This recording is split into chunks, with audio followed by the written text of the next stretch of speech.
수요 저녁 예배 역사서 이야기를 하고 있는데 이제 거의 막바지인 것 같아요. 요시야 왕에 대해서 오늘 이야기를 합니다. 요시야라는 임금에 대해서 이야기를 하면 참 많이 아쉽죠. 너무 잘했거든요. 너무 나라를 잘 다스렸는데 그런데 전쟁터에서 전사했잖아요. 이 요시야 임금을 두고 우리가 생각할 수 있는 부분이 무엇이겠습니까? 오늘 제목이 헛되지 않다라는 것입니다. 요시야 임금 생각하면서 이야기할 것 헛되지 않다. 요시야가 31년 동안 다스리면서 복음 회복시켰는데 전사했죠. 전쟁터에서 죽었습니다. 그리고 그 다음 세대의 나라가 망했습니다. 헛되냐? 헛되지 않다. 이것을 우리가 생각해야 되겠습니다. 자, 고린도전서 15장 58절에 주 안에서 너희의 수고가 우리의 수고가 헛되지 않은 줄을 알미다 그랬거든요. 헛된 수고가 있지만 헛되지 않은 수고가 있습니다. 많은 헌신을 했는데 응답이 빨리 안 오는 것 같을 때가 있죠. 무응답인 것처럼 보일 때가 있습니다. 많은 수고를 한 것 같은데 아무런 증거가 안 오는 것처럼 여겨질 수 있습니다. 심지어 내가 사는 당대에 아무 증거가 없는 것처럼 보일 때도 있습니다. 그러나 낙심하지 마라. 하나님은 우리에게 이것을 말씀합니다. 절대로 낙심하지 마라. 내가 복음을 위해서 많은 것 헌신한 것 같은데 나에게 증거가 없고 나는 되는 게 없는 것 같고 나는 어려움이 있는 것 같다? 절대로 낙심하지 마라. 왜? 헛되지 않다. 증거가 있습니다. 헛되지 않은 증거들이 성경과 교회 역사에 꽉 차 있습니다. 헛되지 않은 증거가 있어요. 어떤 증거가 있습니까? 너무 많이 있는데 다 찾을 수 없잖아요. 성경에 보니까 히브리서 11장 38절. 성경 속의 인물들이 다 그랬어요. 당대 응답 많이 받은 사람도 있었지만 별로 그렇지 않은 사람이 있었다니까요. 이사야 선지자 어떻게 됐습니까? 톱으로 켜서 죽었잖아요. 복음 전하다가 순교했다니까요.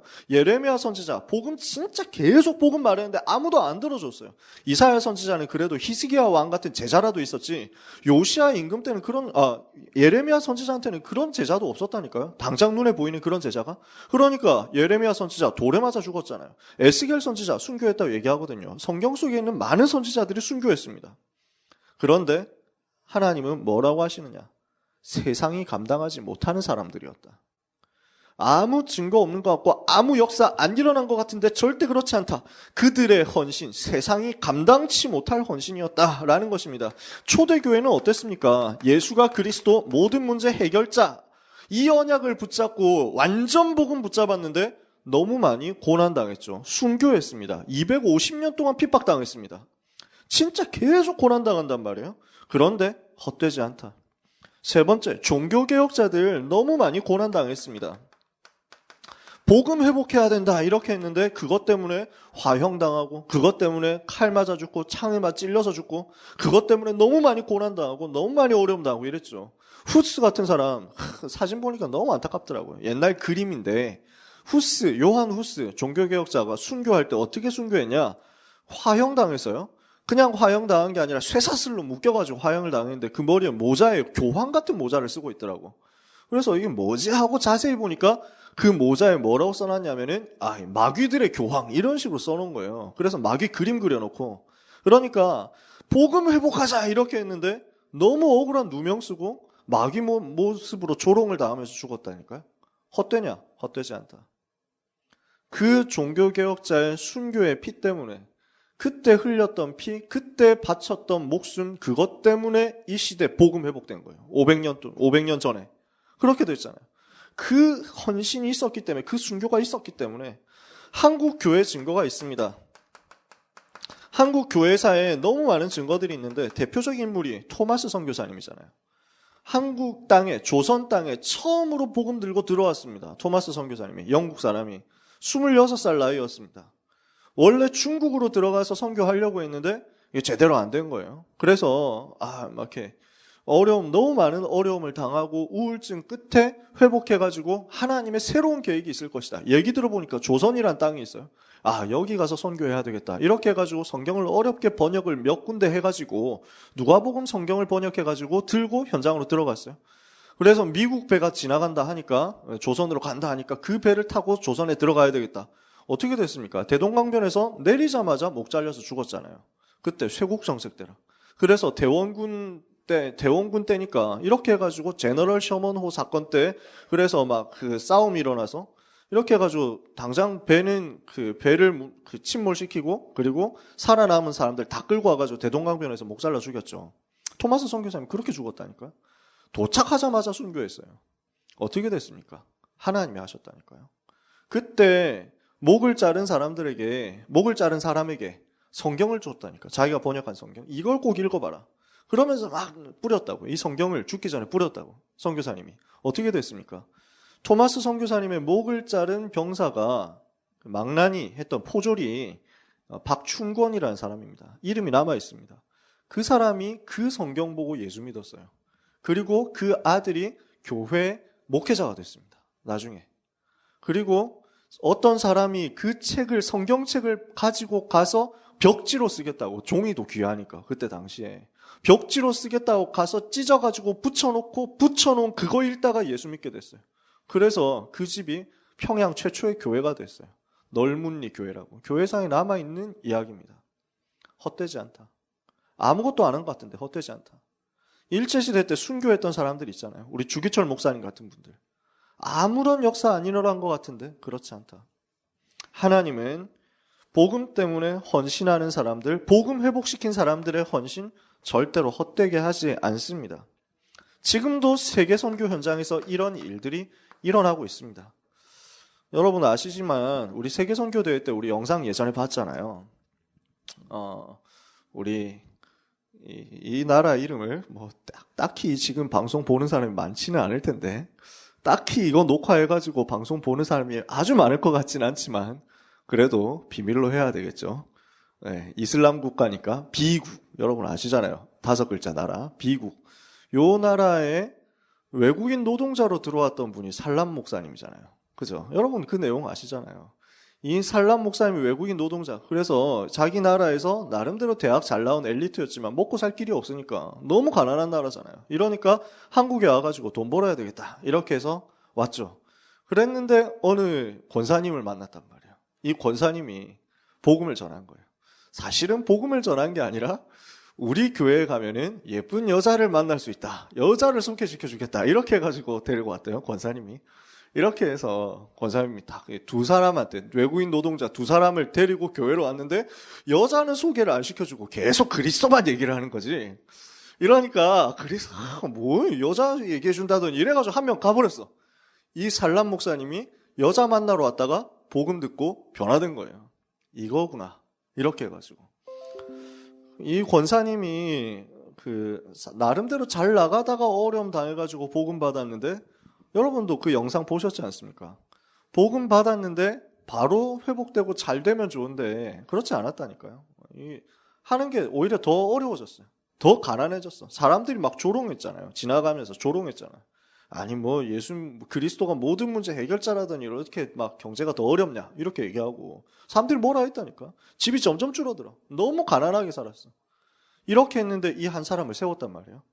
그러고 나서 안타깝게도 갑자기 또 교통사고로 돌아가셨어요. 권사님이. 너무 안타까운 일이잖아요. 그런데 헛되지 않다. 어떻게 됐습니까? 이 살람 목사님 통해가지고 이분이 이제 기간이 다 돼가지고 추방당했잖아요. 본국으로 돌아갔거든. 거기에서 복음운동을 일으킨 거예요. 거기에서 무슬림 중에서 수천 명 제자 일으키고 지금 미국 안에서 RUTC 세워가지고 랩넌트 운동하고 선교 운동하고 이렇게 되잖아요. 그리스도의 생명컨 제자들이 나왔잖아요.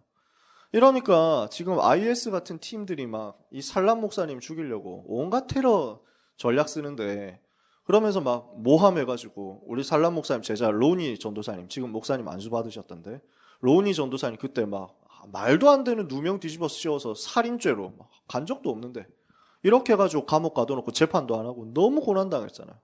우리 로니 전도사님 감옥 들어갔다가 그런데 감옥에서 복음 전하고 감옥에서 제자 일으키니까 하나님이 너무 은혜 주신다. 내가 감옥 와가지고 그리스도 더 붙잡게 되면 감사하다. 이러니까 이 악한 인간들이 어떻게 하냐면 저거 놔두면은 감옥 다 복음 전하겠구나. 안 되겠다. 이래가지고 독방으로 집어넣고 거꾸로 매달아 놓고 뭐 고문 다 하고 이랬잖아요. 그래서 우리가 많이 기도했잖아요. 돌아가시지 않겠냐 이래가지고 너무 어렵겠다 이래가지고 같이 기도했었죠.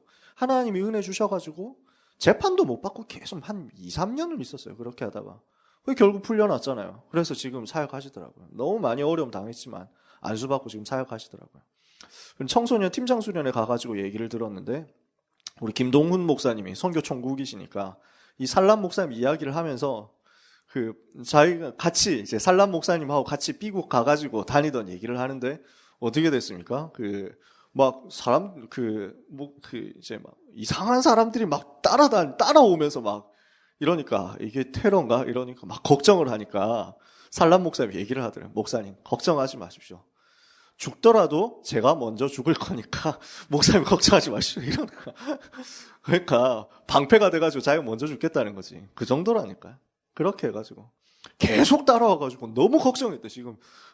이런데 알고 보니까 이 사람 내려가지고 사인하고 사진 좀 같이 찍어달라고. 왜냐 이게 막 얼굴 하얀 사람이 너무 신기해가지고 따라왔다고 그랬다 하더라고요.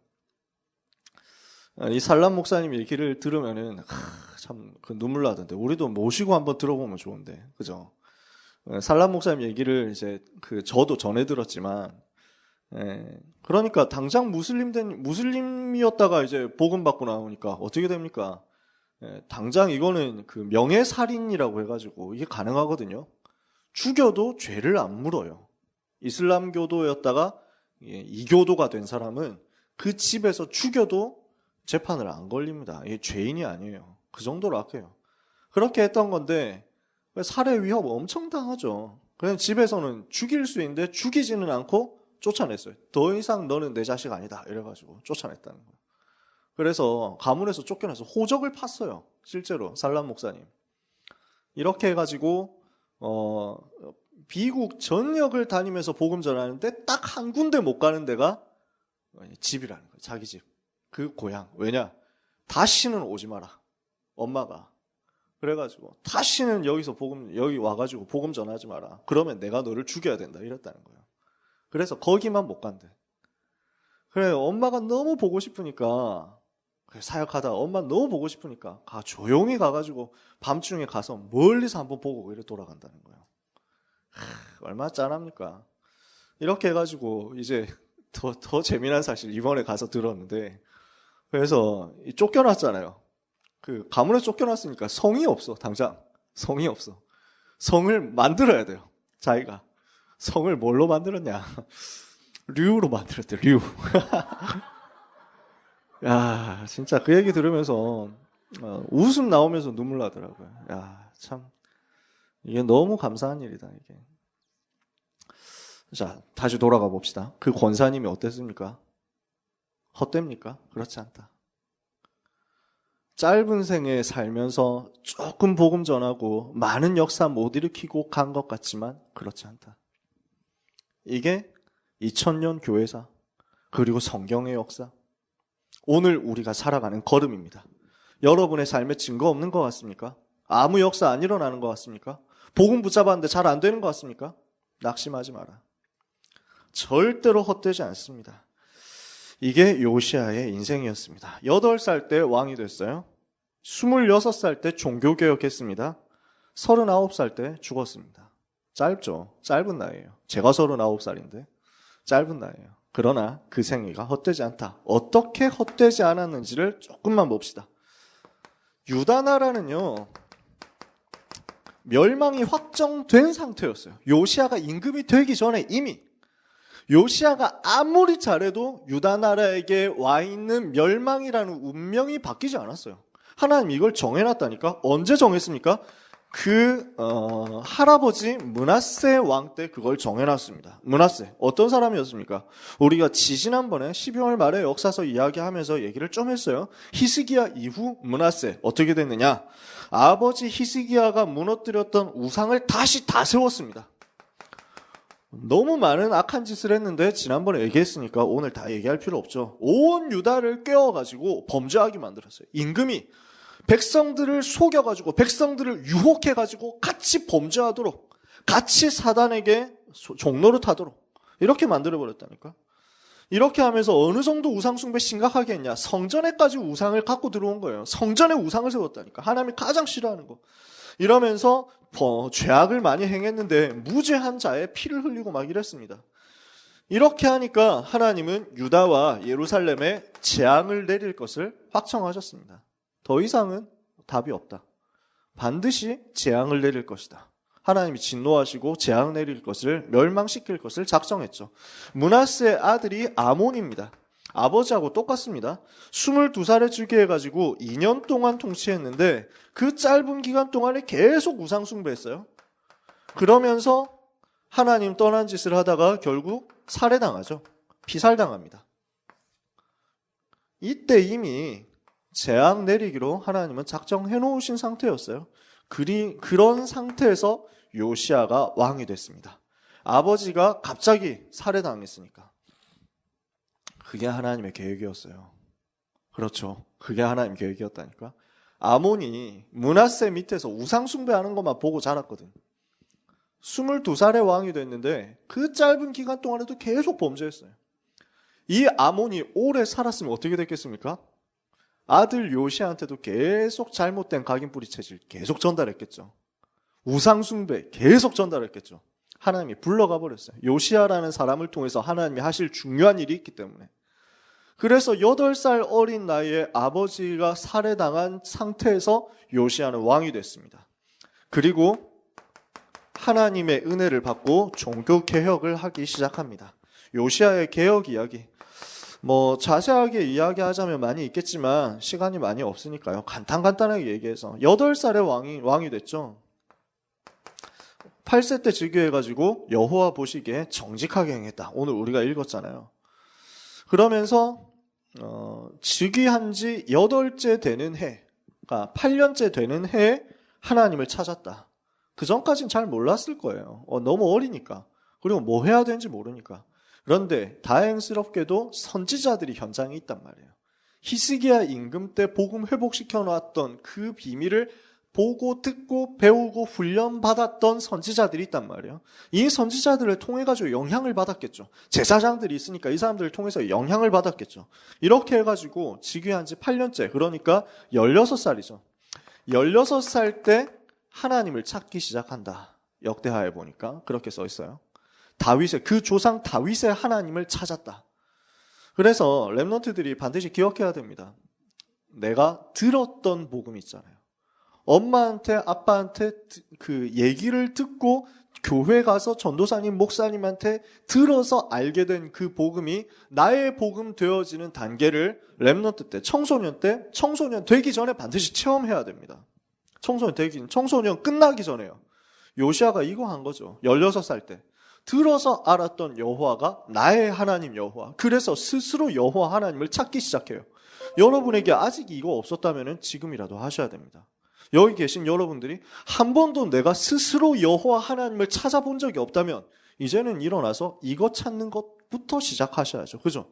나의 하나님, 나의 여호와. 내가 아무도 시키지 않아도 내가 하나님 앞에 부르짖고 아무도 이야기하지 않아도 내가 스스로 하나님 앞에 겸비하여 결단하고 그리스도 이름을 부르고 그리스도의 은혜를 받기를 원하고 하나님의 자비를 구하고 이렇게 해서 하나님께 은혜 달라고. 요시야가 이것을 한 것입니다. 그리고 12년째 되는 해, 그러니까 4년 더 지났죠. 20살 때 예루살렘을 정결하게 했습니다. 8살 때 즉위하고 하나님을 찾고 16살 때 그리고 20살 때 예루살렘을 정결하게 하고 이렇게 인생 스토리가 지나가요. 그러는 가운데 유다와 예루살렘을 정결하게 했다는 거니까 전체적으로 전 현장에서 자기가 다스리는 통치하고 있는 영토 안에서 우상을 제거했다는 말이죠. 정결하게 했다는 말은 그렇게 하면서 26살이 됐습니다. 즉위 18년째 되는 해 26살 때 중요한 사역을 했는데 성전 수리를 한 거예요.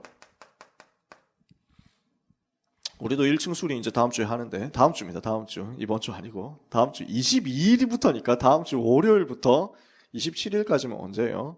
토요일까지. 다음 주 월요일부터 토요일까지 성전 1층 수리합니다. 그러니까 다음 주 수요예배는 5층으로 오셔야 됩니다. 다음 주 수요예배는. 예, 오늘은 여기 맞아요. 그죠? 혹시 지금 3층 가고 5층 가고 하신 분들 뭐 없는지 모르겠는데, 예, 오늘 아니고 다음 주 성전수리 중요합니다.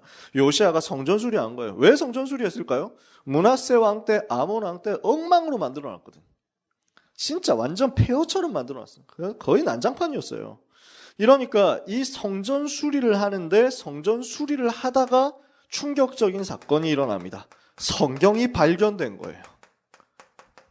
무슨 말이냐? 이때까지 하나님의 말씀이 어디 있는 줄도 몰랐어. 하나님의 말씀이 어디에 들어가 있는지도 모르고. 그러니까 요시야 임금도 종교개혁 하는데 예루살렘 정결케 하고 하나님 찾는데 말씀도 없이 그냥 제사장들, 선지자들이 한 번씩 하는 그 얘기를 듣고 그렇게 해가지고 한 거예요.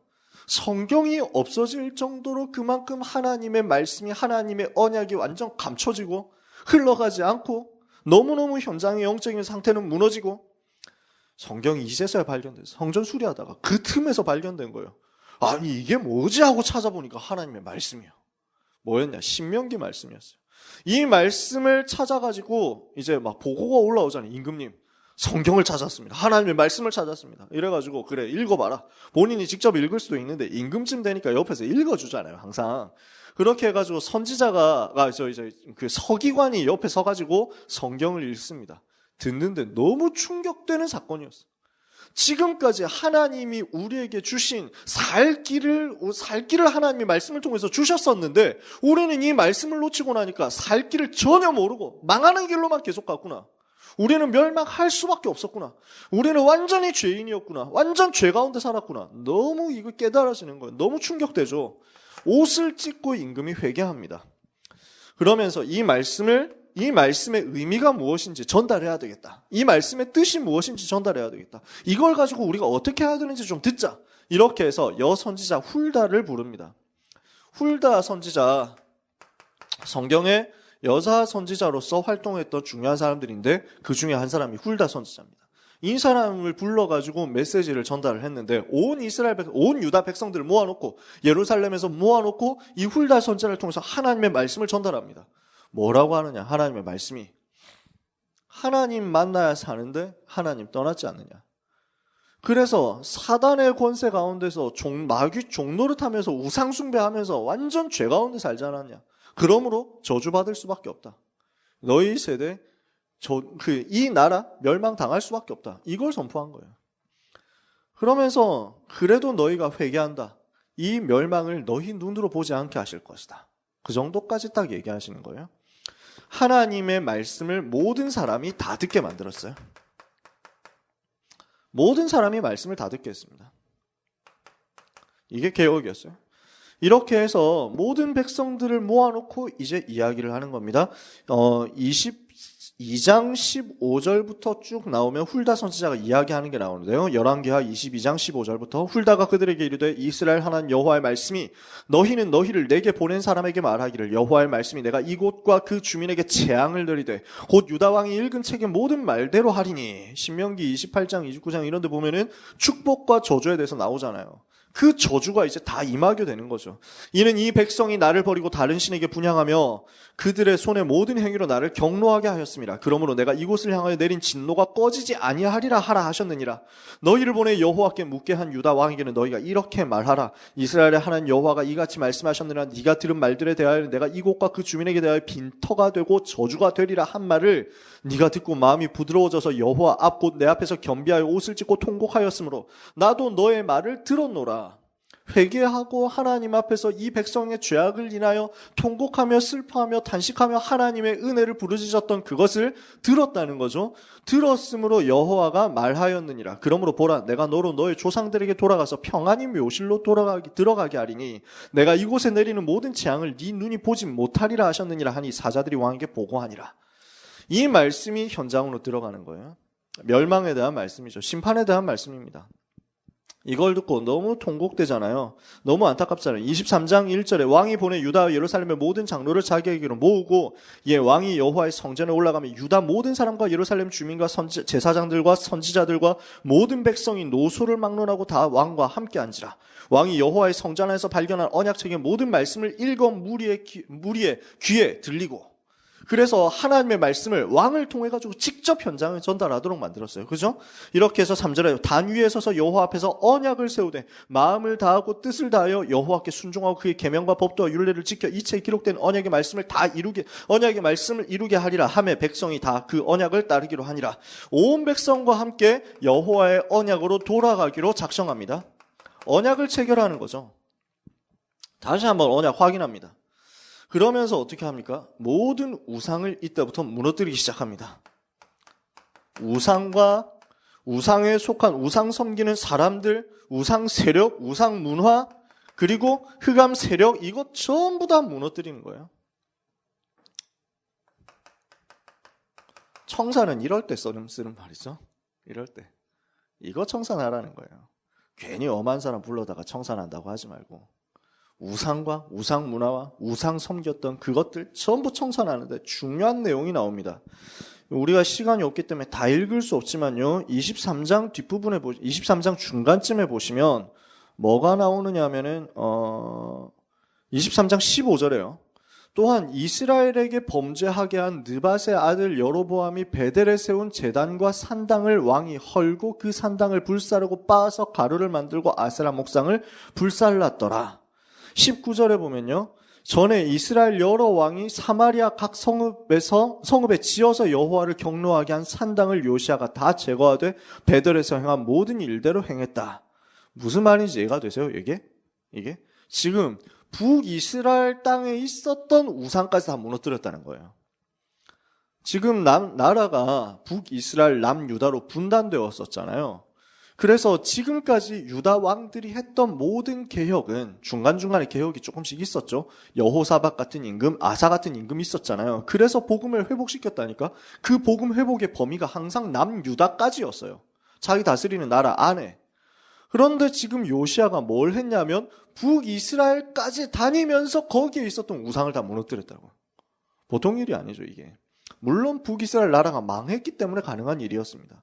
히스기야 왕 전에 망했죠. 아하스 왕 때 망했잖아요.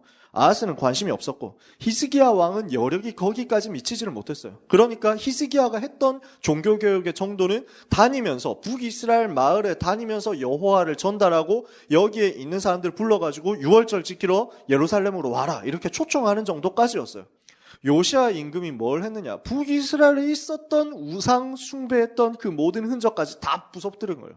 다 무너뜨리고 우상 숭배한 사람 다 찾아가지고 다 무너뜨리고 다 죽이고 이렇게 해가지고 온 나라를 정결하게 한 종교개혁을 제대로 한 겁니다. 엄청난 사역한 거죠. 자, 7번째. 이렇게 하면서 뭘 했냐? 유월절을 지켰습니다. 뭐 한 거죠? 양의 피 회복시켰어요. 뭘 한 겁니까? 예수 십자가, 그리스도 십자가, 그 피제사의 비밀을 진짜 다시 회복시켰는데 어느 정도 철저하게 회복했느냐? 사무엘 선지자 이후에 최고로 회복시켰다. 보통 일이 아니죠. 진짜 제대로 유월절 지냈다는 말이에요. 8번째. 그래서 역사가가 평가하기를 뭐라고 하냐면 요시아 임금만큼 제대로 한 사람이 없었다라는 거예요. 23장 21절에 왕이 뭇 백성에게 명령하여 이르되 이 언약책에 기록된 대로 너희 하나님 여호와를 위하여 유월절을 지키라 하며 사사가 이스라엘 다스리던 시대부터 이스라엘 여러 왕의 시대와 유다 여러 왕의 시대 이렇게 유월절을 지킨 일이 없었다 그랬죠. 24절부터 나머지 개혁이 또 나옵니다. 유다 땅과 예루살렘 보이는 신접한 자, 무속인이죠. 점쟁이, 드라빔, 우상, 모든 가증한 자. 그래서 무속, 점술, 우상 다 무너뜨린 거예요. 보통 일이 아닙니다, 이게. 성전에서 발견한 책에 기록된 율법의 말씀을 이루려고 했습니다. 그래서 23장 25절에 요시아와 같이 마음을 다하며 뜻을 다하며 힘을 다하여 모세 모든 율법을 따라 여호와께로 돌이킨 왕은 요시아 전에도 후에도 없었다. 온 마음 그리고 온 뜻, 온 힘을 다해서 여호와를 제대로 섬겼다. 이게 요시아에 대한 평가입니다. 잘했죠. 그런데 유다 멸망의 시간표는 변하지 않았어요. 유다를 멸망시키기로 했던 하나님의 계획은 변하지 않았습니다. 어떻게 됩니까? 하나님의 계획은 변하지 않았고 시간표가 왔는데 전쟁이 일어난 거죠. 요시아는 전쟁터에 나갔다가 전사합니다. 26절에 보면요. 그러나 여호와께서 유다를 향하여 내리신 그 크게 타오르는 진노를 돌이키지 아니하셨으니 이는 므낫세가 여호와를 경노하게 한 그 모든 경노 때문이라. 27절에 여호와께서 이르시되 내가 이스라엘을 물리친 것 같이 유다도 내 앞에서 물리치며 내가 택한 이 성 예루살렘과 내 이름을 거기에 두리라 한 이 성전을 버리리라. 29절에 보니까 어떻게 나옵니까? 요시아 당시에 애굽 왕 바로 느고가 아수르 왕을 치고자 유브라데 강으로 올라가는데 요시아 왕이 맞서서 싸웁니다. 느고 입장에서 나는 아수르하고 싸우는 거지 너하고 싸우는 거 아니다. 길 열어라. 이렇게 얘기하는데 또 왕 입장에서는 자기 나라를 그대로 지나간다는데 그 길을 내어주겠습니까? 쉽지 않죠. 아무튼 이렇게 해가지고 맞서 싸웁니다. 싸웠더니 어떻게 됩니까? 애굽 왕이 요시아를 무기토에서 만났을 때 죽인지라. 역대하에 보면은 이게 조금 자세하게 나와 있는데 무장을 해가지고 나갔는데 유시라고 하죠. 흐르는 화살을 맞았어요. 전쟁터에서 화살 빗발치잖아요. 그 화살 중에 눈먼 화살 하나에 맞아가지고 중상을 입었어요. 돌아가게 해라. 이렇게 해가지고 예루살렘까지 왔는데 와가지고 죽었습니다. 온 이스라엘 다 슬퍼했죠. 예레미야 선지자가 애가를 지어가지고 불러서 슬퍼하면서 같이 장례를 지냈죠. 이게 요시아의 마지막이었습니다. 자, 세 번째. 하나님의 진정한 계획이 무엇이냐? 우리가 이 부분을 조금 봐야 됩니다. 저는 어릴 때 이게 너무 이해가 안 되는 거예요. 어릴 때. 이 얘기를 좀 전에도 했었는데 요시아 임금처럼 제대로 하나님 섬긴 사람이 없었는데 하나님은 왜 요시아를 전쟁터에서 죽게 만들었을까? 이거. 아니 이왕 죽는 거면 좀 곱게 죽으면 안 되나? 이런 것까지 포함해가지고.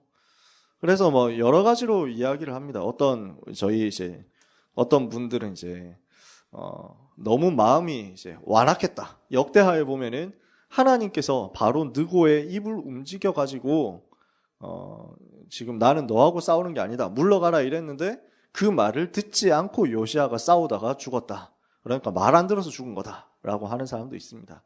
저는 그렇게까지 생각 안 합니다.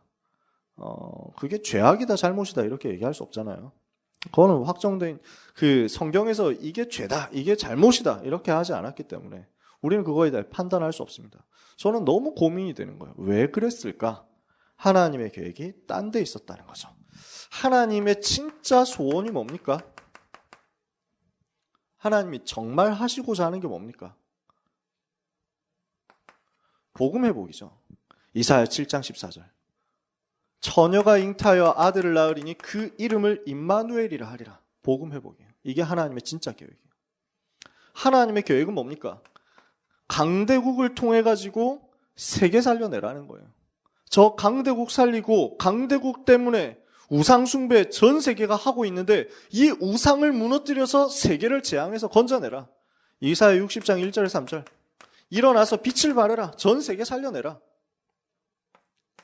이거 할 사람을 세워야 된다. 누굽니까? 남은 자. 그루터기 세울 것이다. 그래서 이사야 6장 13절에 거룩한 씨 그루터기 세울 것이다. 그 중에 10분의 1이 남아있을지라도 이것까지도 삼키운 바 될 것이나 밤나무 상수리나무가 배임을 당하여도 그 그루터기는 남아있는 것 같이 거룩한 씨가 이 땅의 그루터기니라. 하나님의 소원이 뭡니까? 오실 메시아 바라보게 만드는 복음 회복 운동. 전 세계 살리는 선교 회복, 강대국과 세계 살리는 선교 회복, 우상 문화 무너뜨리고 모든 세계 237개 나라 무속 점술 우상에서 건져내는 참된 치유 운동, 참된 전도 운동. 이걸 회복할 주역으로 렘넌트 일으키는 남은 자 일으키는 운동. 이것 해야 되는데 지금 이스라엘의 상태로는 안 되는 거예요. 왜? 이스라엘의 상태 어떻습니까? 끊임없이 요 수준으로 돌아간단 말이에요. 조금 회복했더니 다시 돌아가더라. 조금 잘 되는 것 같다가 그러면은 다시 복음 잊어버리고 과거로 돌아가 버리더라. 너무 과거로 이 과거의 우상 문제, 저주 문제, 재앙 문제, 이 틀린 각인 뿌리체질 창세기 3장 문제로 돌아가니까 결국 멸망당할 수밖에 없잖아요. 어려움 올 수밖에 없잖아요. 이러니까 그제서야 하나님을 찾습니다. 그제서야 우리가 잘못했다고 회개합니다. 그제서야 우리가 하나님께로 돌아가자 합니다. 그래가지고 돌아왔습니다. 조금 겨우 복음 회복했습니다. 좋으신 하나님이 또 은혜를 줍니다. 그 은혜 자체에 도취돼가지고 세계 살리러 가지를 않는 거예요. 이게 지금 유다 나라의 상태, 이스라엘의 상태. 어떻습니까? 히스기야 왕에게 하나님이 은혜를 줬잖아요. 전 세계 여호와를 설명할 만큼 은혜를 줬잖아요. 이게 선교로 연결이 안 되는 거예요. 이게 렘넌트 운동으로 연결이 안 되는 거예요. 결국 자기가 받은 응답에 취해가지고 또 문제로 돌아가잖아요. 자기 잘난 척하잖아요. 교만에 빠지잖아요. 하나님이 봤을 때 어떻게 결단하시는 겁니까? 이 부분을 회복시키려면 지금 있는 이 세대, 이 나라, 이 시스템 가지고는 안 된다는 거예요. 결국 어떻습니까? 리모델링 하는 수준으로 안 된다는 거예요. 다 무너뜨려야 되겠다. 다 무너뜨리고 완전히 새로 시작해야 되겠다. 이게 하나님의 방법이었어요. 완전 새로운 시작. 이거 아니면 답이 없다는 거예요. 이렇게 새로운 시작을 하기 위해서 결국 유다 나라 무너뜨리고 이 사람들이 포로가 되어서 끌려가서 비로소 드디어 살려내야 될 강대국 현장으로 들어가는 거예요. 이해가 되십니까? 그래서 뭐 합니까? 바벨론 땅에서부터 복음 붙잡고 새로 시작하는 남은 자 세대, 새로운 후대 세대, 렘넌트 세대 일어나도록 만들겠다는 거예요. 그런데 있죠. 그러니까 나라가 망하고 포로가 돼서 끌려가도록 하는 게 요 세 가지 회복하는 하나님의 방법이었는데 요 세 가지를 회복하려면 포로가 그냥 되어가면 안 되잖아요. 포로 되어가기 전에, 나라 망하기 전에 정말로 제대로 한번 복음 회복하는 시간표가 와야만 되는 거예요. 이걸 위해서 요시야라는 사람의 생애가 활용된 거예요. 하나님 앞에서. 여러분 이해가 되십니까? 요시야라는 사람을 통해 가지고 하나님이 하실 일, 요 남은 자 포로로 끌려가게 될 렘넌트를 위해서 복음을 회복시키는 그 사역이에요. 처절한 사역이에요. 되게 눈물겨운 사역이에요. 별로 증거 없어 보이는 것 같은 사역이에요. 그러나 반드시 해야만 되는 사역입니다. 그러니까 포로로 끌려가기 전에 남은 자에게 복음 전달할 사명 감당한 게 요시야 왕이었습니다. 어떻게 감당했습니까? 성전 수리했잖아요. 성전 모습을 보여준 거예요. 성전이 뭘 말합니까? 전부 성소, 지성소, 그 안에 들어있는 모든 성물 다 뭘 말합니까? 오직 그리스도 말하는 겁니다. 그리스도를 설명할, 복음을 설명할 성전을 세우는 것, 이 성전의 모습을 포로로 끌려가기 전에 어린 이 아이들이 눈으로 본 거예요. 눈에 담도록 만든 거예요. 완전한 성전의 모습 수리해놓고. 이게 요시야 왕이 한 일이었습니다. 성전을 보여줬죠. 말씀을 찾아가지고 읽혀줬죠. 성경을 회복시켰어요. 그죠? 세 번째, 그러면서 선지자의 말씀을 듣도록 만들었어요. 이 시대에 일어난 선지자들이 중요한 선지자들이 나옵니다. 예레미야 선지자 같은 사람, 이 사람 훌다 선지자 아까 전에 얘기했잖아요. 선지자를 통해서 하나님의 말씀 듣는 법을 배우도록 만들었습니다. 이렇게 해가지고 복음을 회복시켜서 바톤을 만든 겁니다. 이 복음의 배턴을 이어받은 사람이 나옵니다. 그 사람이 누구냐? 포로로 끌려간 사람 중에 제일 먼저 일어나서 복음 회복하고 그 땅에서 여호와를 설명한 다니엘. 어떤 시대였습니까? 예레미야 선지자의 메시지를 어릴 때 들었던 사람이 다니엘입니다. 몇 살인지는 모릅니다. 우리가 정확하게 몇 살인지는 모르겠어요. 성경에 안 나와 있기 때문에 대충 우리가 추측합니다. BC 603년쯤에 포로로 끌려갔거든요. BC 603년쯤에 그 포로로 끌려갔을 때가 요시야의 아들 때였습니다. 요시야의 여호아하스 때, 아마도 제가 정확하게 찾아보질 않았는데 요시야 왕의 아들이 여호아하스죠. 이 여호야김 때인가? 네. 아무튼 그거 나중에 다시 찾아가지고 이름이 다 비슷비슷해. 여호야김, 여호야긴, 여호아하스 뭐 이래가지고 퀴즈 내기 딱 좋은 이름들인데 긴이냐 김이냐 이래가지고 자 다니엘이 그때 포로로 끌려갑니다. 1차 포로 때. 아마 요시야 왕 다음 왕 아니면 다음 왕쯤이에요. 포로로 끌려갈 때 다니엘의 나이는 아마도 청소년 때 열 몇 살 정도였습니다. 그때 다니엘의 마음속에, 포로로 끌려가는 다니엘의 마음속에는 하나님의 말씀이 담겨 있었습니다. 예레미야 선지자를 통해서 전달된 하나님의 말씀. 그 증거가 다니엘 9장에 나옵니다.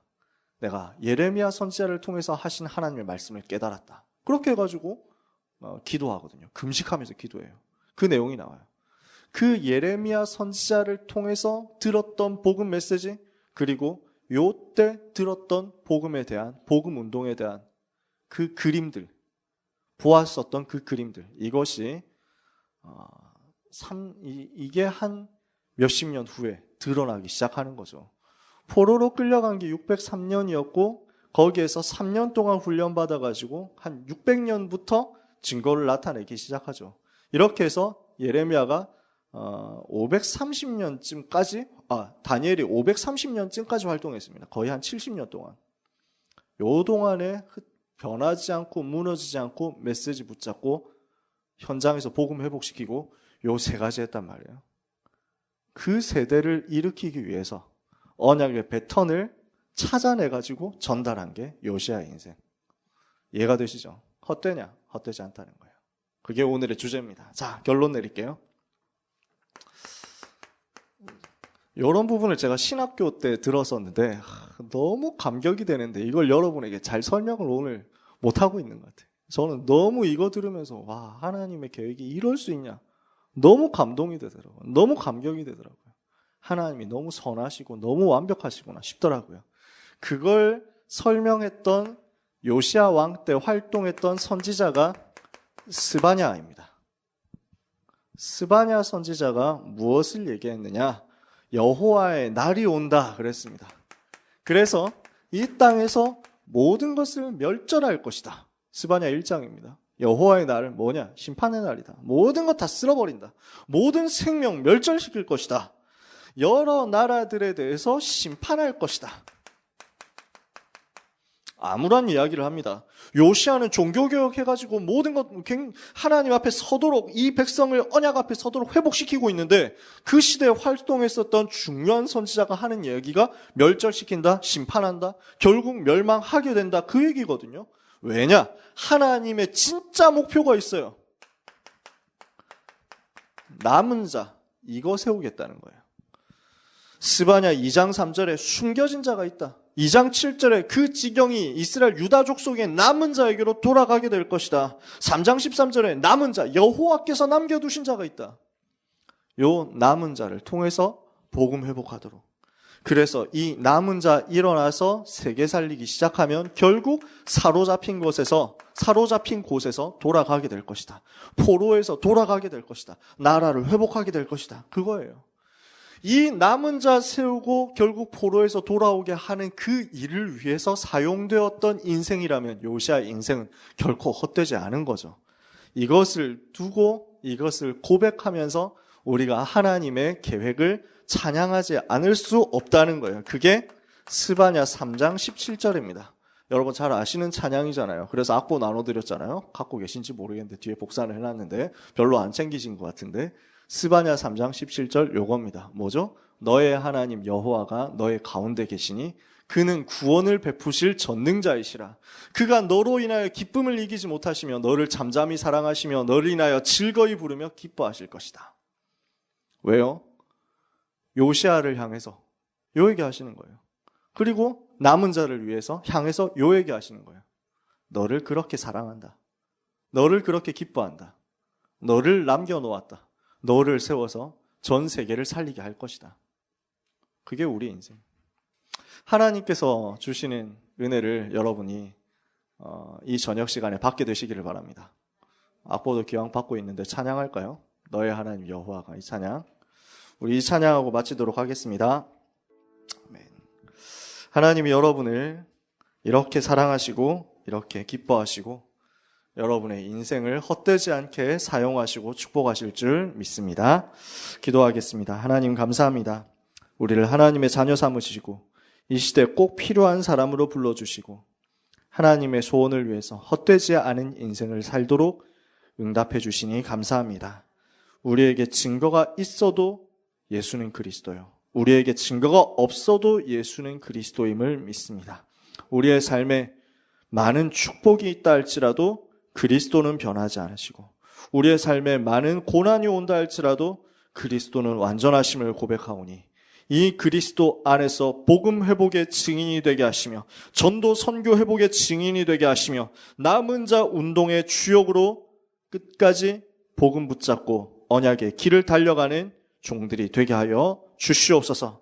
오늘 이 밤에 하나님 앞에 간구하고 기도하는 모든 종들에게 이 말씀을 붙잡고 언약의 여정을 가기로, 응답이 있어도 없어도 상관없이 흔들리지 않고 복음만 붙들기로 작정한 주의 종들에게 너의 하나님 여호와가 너의 가운데 계신다 하신 그 말씀, 구원을 베푸실 전능자 하나님이 너의 가운데 계신다 하시는 그 말씀, 그가 너를 잠잠히 사랑하시고 기뻐하시고 즐거이 부르시고 기뻐하신다 하셨던 그 말씀이 성취되는 은혜가 있게 하여 주옵소서. 감사하고 예수 그리스도의 이름으로 기도합니다.